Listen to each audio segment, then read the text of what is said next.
Hello, I'm James Fitzsimons and welcome to The Career Scoop, a podcast all about career progression, advice and experiences aimed at assisting those who are in career transition.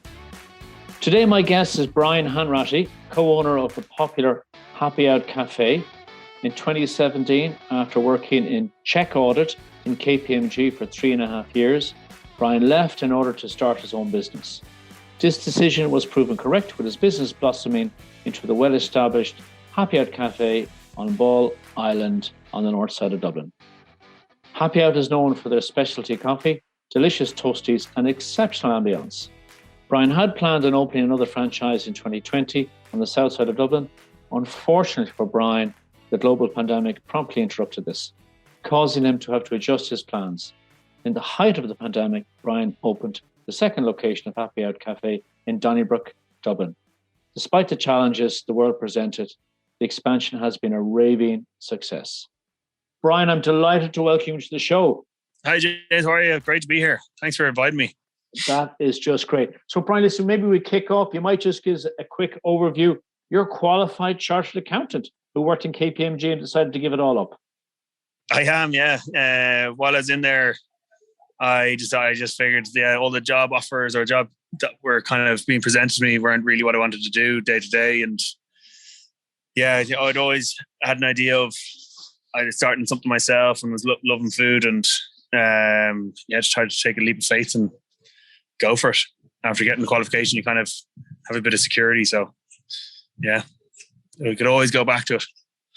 That's great. And how long did that take? Was that always kind of a scratch in you as you were going through? Because I mean, to get chartered accountants, it's a tough set of exams with Cap 1, Cap 2, and obviously working in audit is tough going. Yeah, no, it was very tough, and it's you have to graft pretty hard. So in fairness, I appreciate how much. Sometimes when someone's like, "Oh, it's says how hard you have to work at certain things," like there's an element of you're like, it's not that hard because of what you had done in there. But it's it was great training, but it just wasn't for me. I kind of I always wanted to do something myself or start something or have more involvement in everything. So yeah, just after finishing, I was trying to get into other startups like tech startups, but food is always kind of a random dream that I never thought I'd actually do. And after starting it, Cara was looking at opening a cafe on Bull Island, and my dad said, "Why don't you give it a go?" And when your dad tells you to do something like that, it kind of gives you that leap. You kind of pushes you off the cliff. Right. So you decided to leave KPMG in a kind of a stellar career and then go to a beach on the north side, a mile off the road from on the way to St. Anne's Park, to open a cafe in a shack. I'm going to use the word shack. I mean that respectfully, but shipping container, yeah. In a shipping container. So tell us about that journey and on the way there. How's it been? The highs and the lows? Yeah. So, all the through KPMG, I was kind of looking at kind of the last year after qualifying, I was passing all the exams. I was looking at all the different options, something that would kind of use my expertise, but also be as interesting as I wanted to kind of be involved in a startup and getting involved with everything. And I remember telling my audit partner in KPMG that I had decided to leave, or they knew I left. I actually went off to Africa for a month to do some volunteering out there and was kind of helping with actually coffee farms and other farmers with their business side so they can understand finances a bit more. Came back and I think everyone was like, "Oh, I wonder what startup he's going to go into now or where he's going to go." And I met them and told them I was going to set up a cafe on Bull Island out of a shipping container, and he lives in Qatar, so he knew exactly where it was going to be, and he didn't know what hit him. He's like, are you sure about that? Have you checked? Have you done everything? Checked all the numbers? And I was like, yeah, I'm going to give it a go. Yeah. But yeah, he's been out a number of times, and the queues have been thankfully busy enough that they can't deny it now. But that is brilliant. And so what happens? So I mean, obviously, there's a little bit of an old business plan, a bit of a budget. Yeah. So how do you make it happen, though? I mean, that's the easy stuff on one level. Yeah. it was very difficult. I'm in business with my uncle Carl McCullough, and he had kind of suggested it to the council, and we had to submit a business plan, drawings, where we had to be, because where it is, there's access to water, which was kind of important. So figuring out the right spot, and then it had to go to tender. So obviously, with being council land, everything has to go to public tender, so everyone could tender for it. So we could have lost it there, but so we had to submit a full business plan, the financials, and get our rent and everything. And then when we got awarded that, that was 2 years. Carl was working on that for about 2 years, just trying to, from suggestion to actually making it happen. And then once we got permission, we had to buy the shipping containers. So we had to build everything ourselves. Luckily, my dad worked in modular building, so he had a factory, which kind of meant that we knew we could do it, because there hadn't been too many shipping containers around. So we had to buy the shipping containers in, get them all cut, put in lugs, and do all the interiors so we could batten it and insulate it, and put in all the electrics and everything. So I was kind of done off site, and then we closed off the site and had to, sign up for. I was kind of determined for it to be the best coffee. After working in town and seeing all the new cafes and how good the coffee had been, I couldn't really accept it not being, up there with the best. I couldn't stand over it that way. Kind of similar with the toasties. We kept them simple, but they're looking unbelievable. We kind of tested loads of different methods and had loads of different recipes, and there's a lot in it, and it's a lot of good bit of work, but it's kind of one of those, it's something I can stand over, being like, this is one of the nicest toasties I've made. So you had a launch date, you got your container, you got it modified per se, everything right, and then they will come. So how do you make them come? How do they know? Yeah. How do you get it out there? I don't know if I still have the answer for that, but I had started the Instagram before opening. So when I was testing everything in my kitchen at home, I was taking lots of photos and putting things up, or I'd drive out to the location, take photos of the site because the view there is so good. So I was kind of doing that as we were getting things ready, and then putting up pre-building stuff. So when the shutters went in, and so I kind of publicized it a bit like that and got friends to follow. And I think before we opened, we had nearly 1,000 followers, which is pretty good, I thought. And then I think when it opened, or when we carried them into site, we were open within 2 weeks. So we built the whole deck all the way around and got everything in and had it all painted and made in 2 weeks after it had arrived from the warehouse. So that kind of created a bit of hype. And then we opened up. So people who were a lot of people walk along there in Clontarf anyway. So they kind of saw what was happening. And then that kind of, I suppose, when people see it, they kind of want it. And then people who hadn't been down were hearing that something was going on in Bull Island. So it created a bit of a buzz, and people were talking about it straight away. And then we opened, and friends and family came down, and then people started arriving. And the toasties we just got a name pretty quickly. And the Independent, after 2 weeks, I think it was earlier than 2 weeks, in 10 days or whatever, wrote an article, and they put up an article about this new shipping container that's doing toasties and coffee, and the fact that the toasties are actually, I think a lot of people were surprised at how good the toasties were and how good the coffee was. So an article went out, and then Spin 103.8 90 FM, loads of people kind of picked up on it, and it just kind of spread like wildfire. I was getting loads we had no idea. I was getting loads of messages, people being like, have you seen this? Have you seen this? Have you seen this? And then that weekend was just mayhem. We had a queue around the deck, and this is before queues were kind of regular, so it was all around the deck. I think I had to go into the queue. I'd gone and got extra bread. We got as much bread as we possibly could, but at 1:30, I had to go out and be like, we've completely sold out. Wow. On a Saturday. Yeah, we just couldn't have expected that amount of people. And it's just kind of built from there.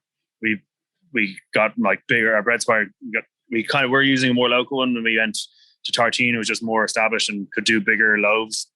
It was really all organic sourdough, so it was same quality, but just could handle bigger loads. Because it was just a local bake that made really nice bread, but you couldn't make the size we needed. And then, so just kind of upped everything and just had to get used to it pretty quick. And it's all about quality. That's your USP. Coffee is world class. Sandwich, and I've had one of your sandwiches. I've had your coffee. It is world class. Thank you. And people say, "What a sandwich? A sandwich?" No. Sometimes you bite something and it's a symphony of flavors. Is the word? And you got all the elements. You got flavor, crunch, textures. It's all. You have to think of it all going on. Yeah, but that is the one thing. Yeah, that we've always stuck to. And I think the consistency is thankfully been very good. We've never really crumbled under the pressure almost. I think we've just figured out how to do it, how to have more, how to keep it going, and the communication of, say, if it is really busy and we don't want to just fire out sandwiches that aren't toasted enough or that aren't made well enough. So sometimes you can have a wait, but it's just to communicate that, because they will get the same thing every time. It's kind of always the way we've tried to run it. And that consistency is kind of, people know us for being consistent. I like to think anyway. And that's a training thing of your team, of course. I presume that if in doubt, you leave it out. That's kind of the motto. It's not worth handing out something that's not good enough. Even little things at the start, and now it's I'm very adamant that every coffee that goes out has to have latte art on it, because that little bit of people will see a latte art and they'll immediately think this is it's their immediate response is, oh, that's lovely. Rather than if you get a coffee that has no latte art or no attempt, and they just hand it to you, you're like, did they even pay any attention to this? And little things like that, and then it tastes really nice, and that kind of the overall experience is and the friendly face when you arrive in each time. All of those little things make a big difference. Yeah, I've been very lucky. I was in Ethiopia in Addis Ababa, and I saw nice coffee. Coffee comes from there. In it's one of the areas. So where do you get your coffee? How do you source it? What do you look for in your suppliers? We get our coffee from Roasted Browns. They roast it out in Delgany, and we had kind of gone around to all the different roasters and tasted everything, and wanted a coffee that was going to please everyone. Was originally what we wanted to do, because there's a lot of older folks out there that they just want coffee. They don't know anything different, and then you also want it to be good enough that it's smooth and it has a punch of flavor that will kind of please everyone. Whereas if you gave an Ethiopian, it would tend to be kind of fruitier and a bit funkier. So you'd want it that you'd bring your granny and she had it was the best coffee she's ever had, because it tastes like coffee. So it's always been that classic coffee taste, which is really good. That's very subtle though to get it right, isn't it? Because you're down. Yeah. Obviously the mechanism, cleaning the machine, temperature I know is really important, and then obviously consistency of the bean that goes in. Yeah, so you have to manage that a lot. So we clean our machines every day. They have to do a full clean down after every day, because you're using it so much. We have temperature probes, and the machine comes with temperatures in them, so you can set different temperatures that you want the coffee to be at. And we'd use that. We don't really shout about it too much, but we weigh every coffee. We make sure it's all consistent. So that's that again. It's all about the consistency. So they come back, everyone gets that same coffee. So yeah, all the details is we weigh out every coffee that comes out of the grinder and make sure the grind's right. Make sure that the amount of espresso that's coming out we weigh that with two separate scales for that. So it's all very technical behind the scenes. But I think a lot of times if you're telling people about that, they seem to glaze over and stop listening. But they may not believe it because the consistency in coffee is just different from every if you go to different coffee shops, it can and I think once people start looking into it, they realize how much is involved in all of that. But we kind of took the tack that we do that, and you just know us as being the consistent people, because a lot of times people are coming down to Bull Island, they're not there really to find out about the coffee. They just want a nice coffee and sit in the view and be happy out. That's kind of, so we don't shout about it too much. We just kind of try and guarantee that it will be consistent. That we'll do our job that side. And I'm sure during pandemic, and we're still in it, that a lot of people, locals who have got great, it's been a break for them, and that getting to taste your coffee. Yeah. I've heard feedback, because I'm Northsider, which I shared. I've heard feedback from my own kind of my connections to say, God, yeah, we go down there, we love the Bull Island, and then we have the cup of coffee. And in fact, the cup of coffee has now become down there from you, has been synonymous of that adventure or that kind of little trip. Yeah, it's kind of become part of the whole experience. Like we've been pretty established down there now. Yeah. In fairness, like the second we opened, the locals just loved it. They've always been supporting us the whole way and delighted for us with anything that happens. And they see it. Like sometimes people might complain that the queue's too long, they can't wait, but they're always happy for us, which has been great, the support. And Carl's obviously, my dad's from around there. Carl grew up around there his whole life, so everyone knows us. And we know a lot of all our staff are pretty much local, part time, and their parents are coming down. So we've always tried to keep that local feel to it. And it's been great how established we are there now. Yeah. That's great. So successful 2020. The Southside beckons to open up Happy Out number 2. Then pandemic happens, and now you have a very well-established shop in Donnybrook. Do you want to bring us through that journey? And I know you shared before online, particularly now, we're now on the 6th of July, and that kind of opening up, not opening up, if you can intro that sort of pressure that comes with that. Yeah, so, well, we had actually been looking at opening up on Southside in early 2020, and then obviously pandemic hit, so that got put on pause and had no idea what was going to happen at all. But then after a while, we reopened and everyone was doing takeaway and everyone was queuing properly. And that was one of the things at the start. No one really was queuing properly or knew how to do it. And everyone's too close together. But then everyone just kind of figured it out. And we kind of could see that people were used to this and it started to open up again. So we got pretty busy and we had a bit extra time in our hands because all the guys that have worked in Bull Island have been there for years, so they're great. And I was able to look at it again and just figured people are doing this takeaway can work. And I thought we'd open for seats anyway, but so we just started to restart the conversation and kind of went for it. Yeah, decided to take it on. We had to do a good bit of work inside.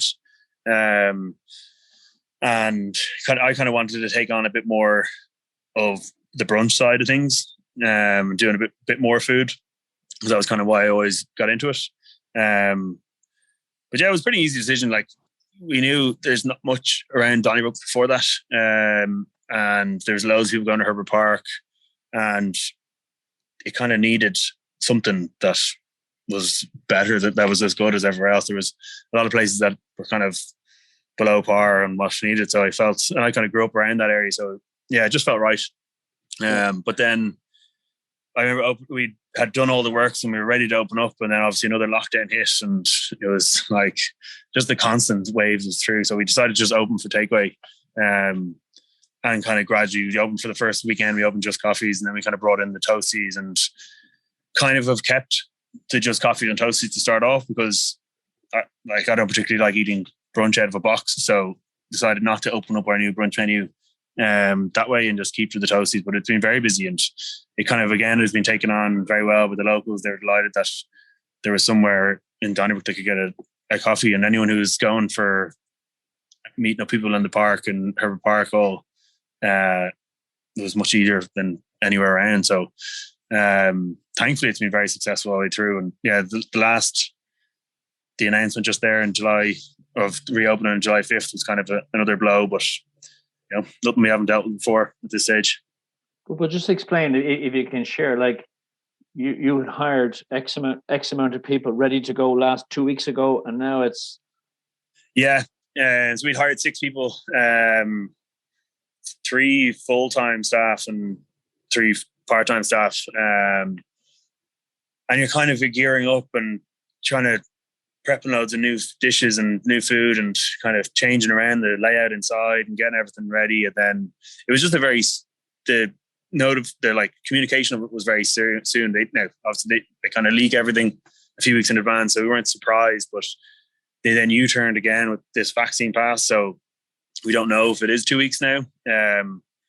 So then you're kind of trying to fill shifts, and you have someone you've committed to a full-time hours, and you're trying to give them hours, but then you have the other part-time guys that have been working there the whole time that you can't just not give them hours and to fill a new person. So it's awkward enough to deal with. and like hopefully it'll only be a few weeks, so we kind of have to just swallow the cost of the extra bit. And we're doing loads of training, even more training than we've done before, and kind of holding anyone or the part-time guys that have been there for a while or the new. We got coffee training, we've got training on serving tables, and we're doing tastings of the menu not just to fill the times, but so that everyone's well equipped for reopen. But it's just trying to use the time wisely now while we have it. How do you process this in your head? Because you jumped off a little bit of a cliff, a lot of uncertainty. You took a risk. Now, the calculated risk, I presume. Again, we will build it and they will come. Version 2, slightly different Bull Island and Donnybrook. It's obviously there's pretty different numbers and expenses and rents and stuff like that. And how do you process the kind of stop-start for you? I'm just curious because other people looking and say, God, how do you get up in the morning and move forward, not knowing that what's going to happen tomorrow around your business? Yeah, we're not too bad because, well, originally the opening of, we're known well enough for coffee that takeaway and, Bull Island's mainly takeaway. So we do that very well. So we knew we could open and make some money. Like I'd say if you're a regular restaurant that doesn't have takeaway, it's a very different ballgame, and dealing with the sales is very different. Whereas we can just continue what we're doing now. But you just have so much invested in the new menu, and we kind of been talking about it for a long time now that we're very much looking forward to doing it eventually. And that's just disappointment in general, but it's not like it's gone. You're just waiting. It just means it kind of got quieter because we don't have a huge amount of outdoor seating here. So you're just hoping for things to happen for a while because you're just not as busy. So you've hired more people. You just have to keep an eye on things, let people know. Like we communicated very well with their staff and look, this isn't going to change too much. It just means we have to wait a little bit longer. There might be a shortage on a few hours, but they all understand. Like they know I'm in there a lot of times. Kind of they'll see my reaction, which is just a bit disappointed. But they know we're trying this hard. We've always been very good to them, so they're not sitting there giving out. Everyone's just a bit disappointed in general. But we're kind of it's easier for us because we have takeaway, and we can continue trading and making money that way. So it's more the disappointment of it all rather than having to completely close and not be able to do anything. So you have momentum. There's some light there, and you've regulars coming along, and you're building brand or building stickiness within that in itself. And there's a bit of the building of the brand side, which you're like, this new brunch menu has kind of been talked about a long time now, and we haven't done it yet. And then you're trying to do it, and is it going a bit stale because we've been going on but never happened, and which is kind of, we've had this new kitchen, but we haven't done much change much really. So bits of that, I'm like, we think the brunch menu is going to be really good. We've kind of gone through everything, tasted it on a lot of people. So we're ready to go with it, but it's kind of one of those, you don't want to go stale ever, Well, so share, you mentioned it, obviously you're really passionate about it. Share, I'm getting hungry and I don't know what I'm getting hungry about. So give me a little potpourri of what I'm missing or what I'm going to get. Well, we have a few different things. It's kind of, I didn't really want to do anything that's too similar. So I've kind of, and over COVID and everything, I've been doing lots of cooking at home, especially when we first closed. So making sourdough, and I kind of, this whole new world of sourdough starters and baking like pure organic sourdough. So I've been growing this starter for a year and a half. And one of the things you have to do is discard a lot to then feed your starter. But obviously you're throwing away a lot of the dough that's there, the starter that's there. So we started frying it up and you kind of bake it. So rather than having an avocado on toast with the sourdough starter kind of baked, fried base, and then we have 2 poached eggs, there's a bit of scallions, we get this like lovely lemon and feta mousse, bacon and a pesto. So it's kind of different. I've never really seen it on any menu. There's no real name for it. It's kind of we've called it a levain flatbread, because when the sourdough starter was risen, it's when you would use the levain to make bread. but instead we're frying it. It's kind of like a pancake, but it's more of like it's a denser, savory pancake. Then we have a nice potato hash with black pudding and chorizo crumble, a fried egg, and an achiote mayo. It's kind of a new, like a chipotle mayo, but slightly different flavor, a little bit sweeter. And then we've got some nice breakfast tacos. I was making a lot of tacos at home. Just very into Mexican food. So it's like we make our own hot sauce. We got a breakfast taco with hot sauce, scrambled eggs, sour cream, chorizo, pickled red onion, some kind of slightly frozen chilies. And then the other one is kind of a sweeter one. So we got the Japanese souffle pancakes with like a strawberry and lime coulis and raspberry and strawberry compote, whipped cream, and a bit of mint. So it's pretty out there. Oh, listen, I tell you, my lips are watering here. Yeah, in here, would you say that really, it sounds so attractive. There's a few new things. The sourdough starter, I think, is throwing a lot of people. They were the little van pancake because I've never seen it on. I saw it randomly watching a video on what to do with your starter stuff. Is fried up and you fry it with a bit of salt and scallions, and you just get this really nice kind of. It's almost like a pizza. It's like a mix between a pizza and a pancake. It's lovely. And it's kind of a fresher plate, but we kind of tried to somewhat veer away from like the avocado toasts and the eggs Benedict and just stuff that you kind of see you want to change it up a bit. Yeah, so really interesting. When you're hiring people, what do you look for in when someone presents for an interview? It's kind of different if you're hiring for coffee. In here in Bull Island, you want someone that can just work with the group. You know, you can train everyone. We train everyone up ourselves. So with coffee and stuff, we train everyone anyway. So you just want them to have cop on, you know, and be sociable. So like, because you don't want someone to come in, it's kind of awkward and isn't really able to talk to people, and because they have to be busy, they have to be able to work pretty fast and just kind of have a bit of cop on about themselves just to figure out things and not be standing around and, you know, make themselves busy, because we'll train them how to do all the coffee. But then in Donnybrook, when we're hiring for the kitchen, you want someone that kind of wants to do something. The way we've hired is you want someone that, again, wants to work, because, you know, everyone has to get involved in everything and be doing every part, and something that wants something different, you know. Like I said, the menu is kind of new.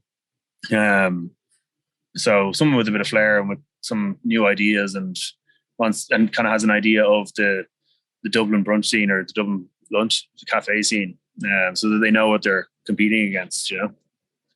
And can you spot it in somebody coming in? They just have that little persona, a little bit of energy. Yeah, you can tell within about like the first few questions, or even like as they walk in, or how they greet. You know straight away if someone's awkward or if they have a bit of chat about them, you know.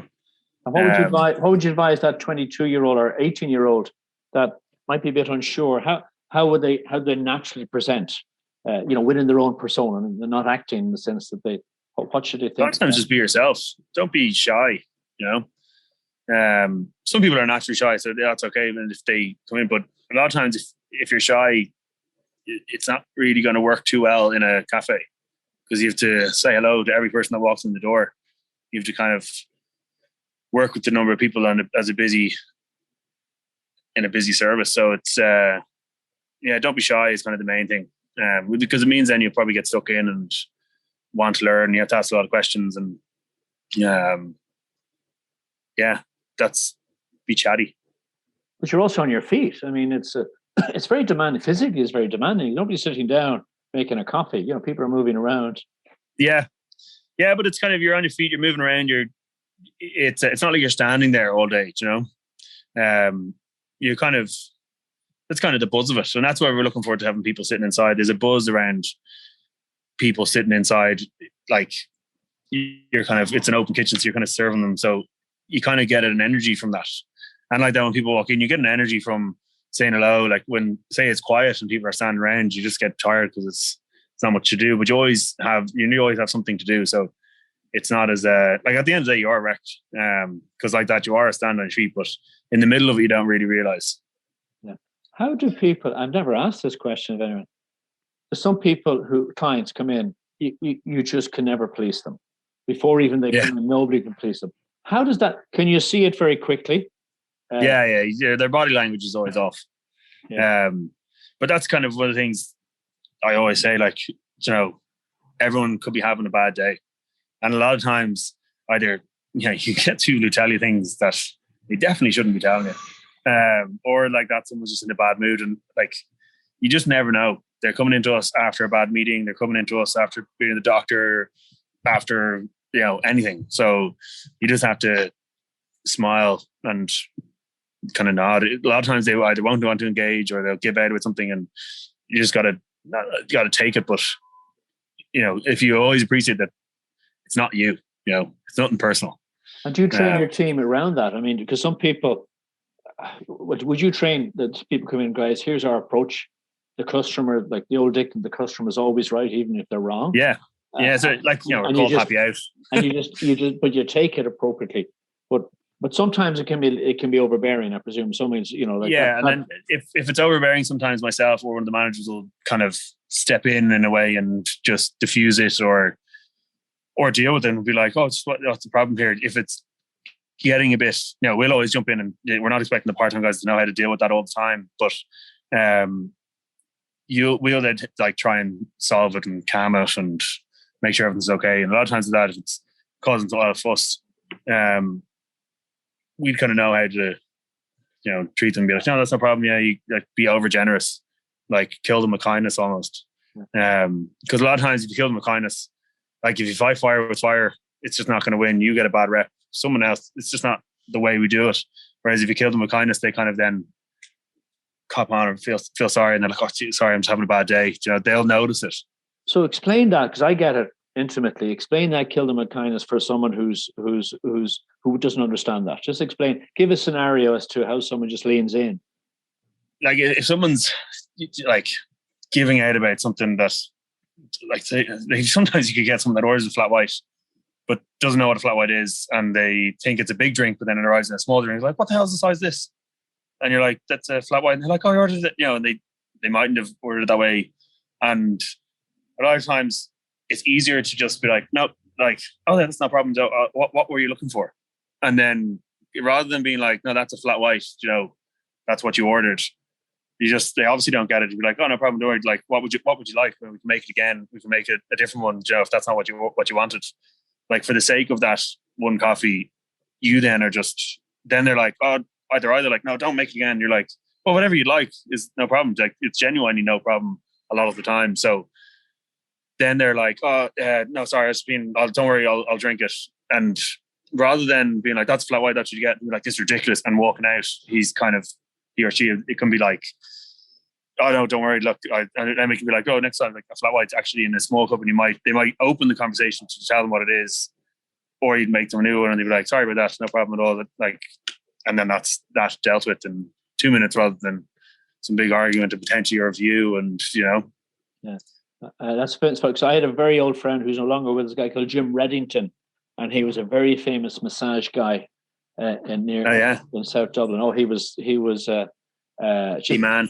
Oh, well, he used the supermodels, everything. He was but he was a wood carver as well, and he was a U.S. Marine, and he immigrated to the U.S. and he got a job in Macy's selling lace, and he'd come in and he'd be selling lace. These customers would come in and they'd be saying, "Do you not know who I am?" So Jim used to get fed up with this, because he was like an Irish guy over there, and he'd say, "Hold on, sir, for a second," and he'd say, "Does anyone know who he is?" Because he doesn't know who he is, And that was his, in a very soft voice. Yeah.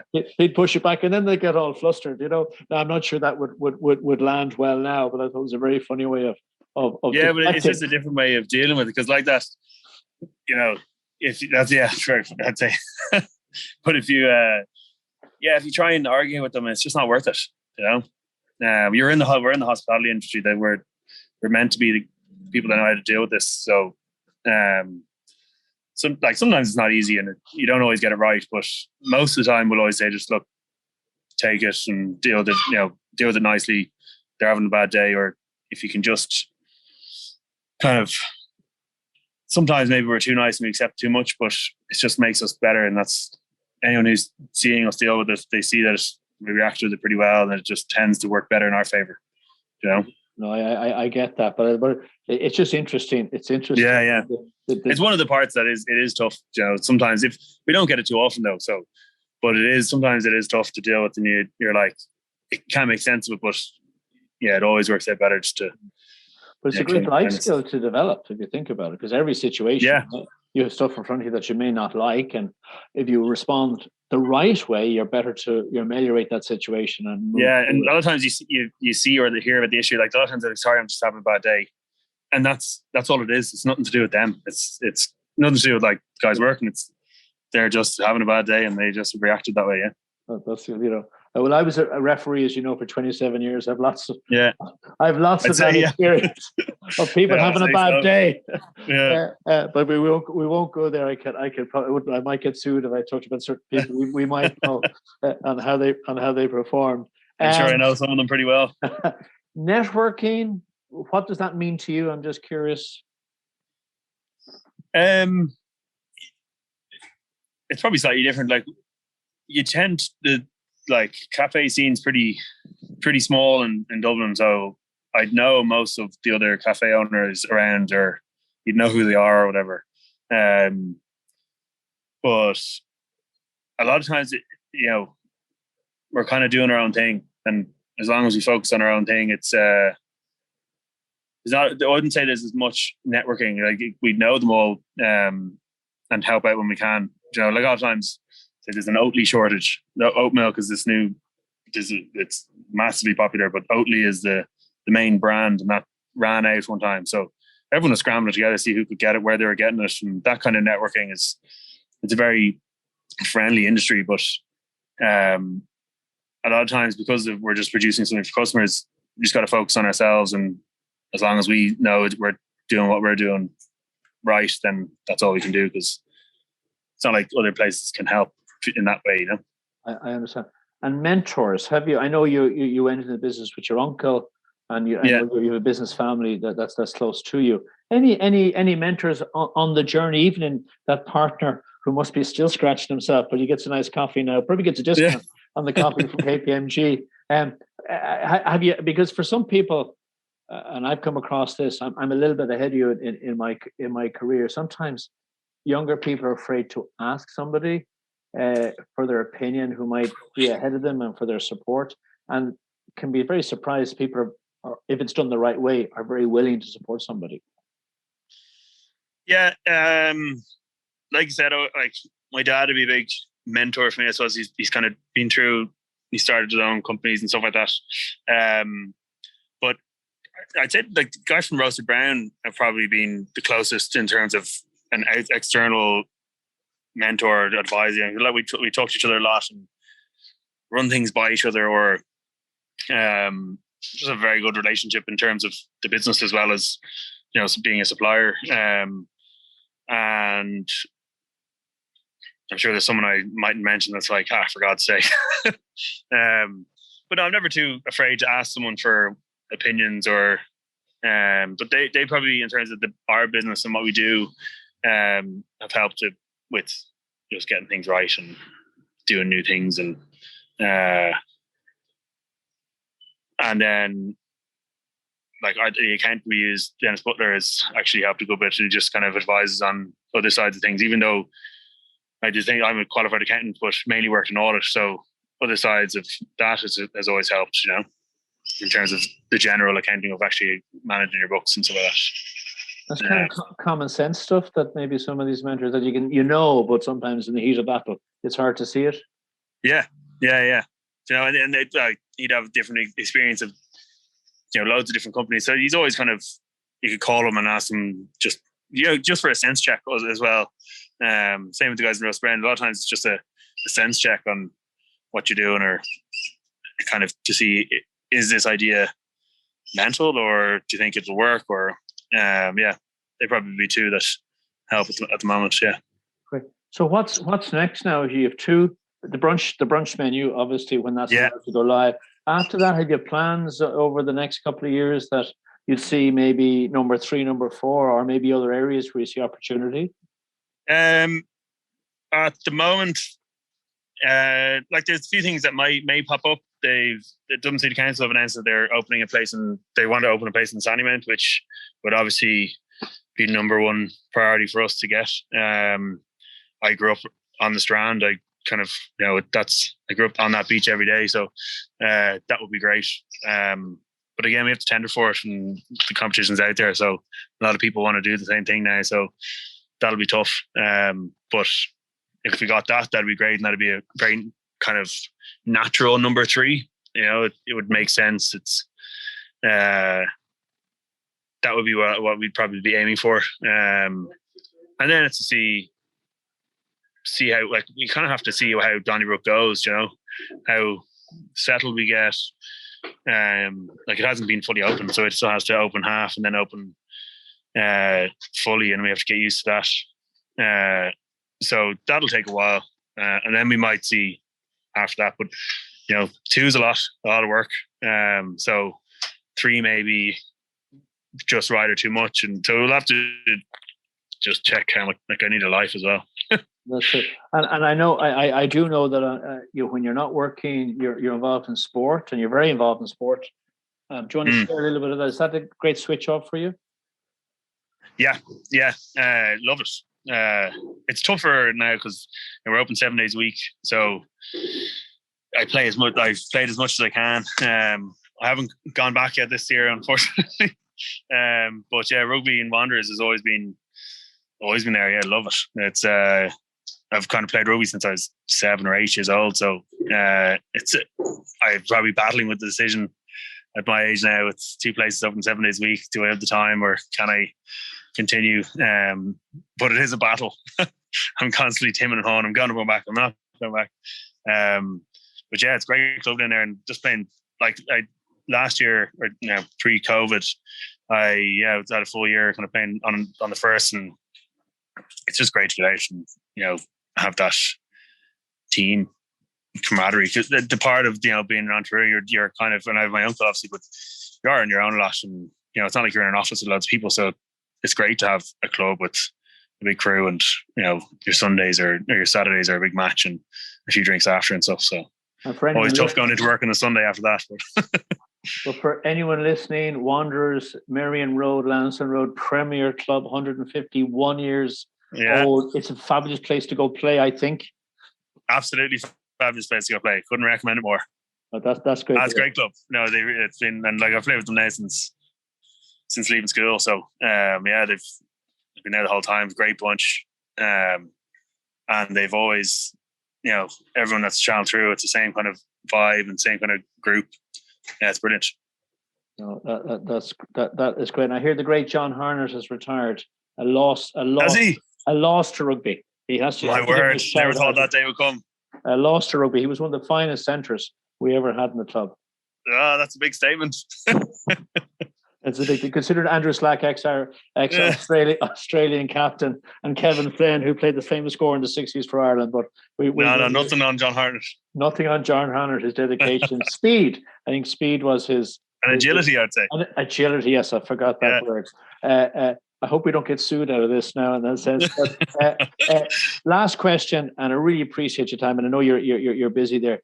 5 words to describe your career to date, and really, I suppose, moving from the kind of the KPMG into where you are now, and just any words that are, it doesn't have to be 5 words, but anything you can sort of say what you've got from it when you look back. Yeah.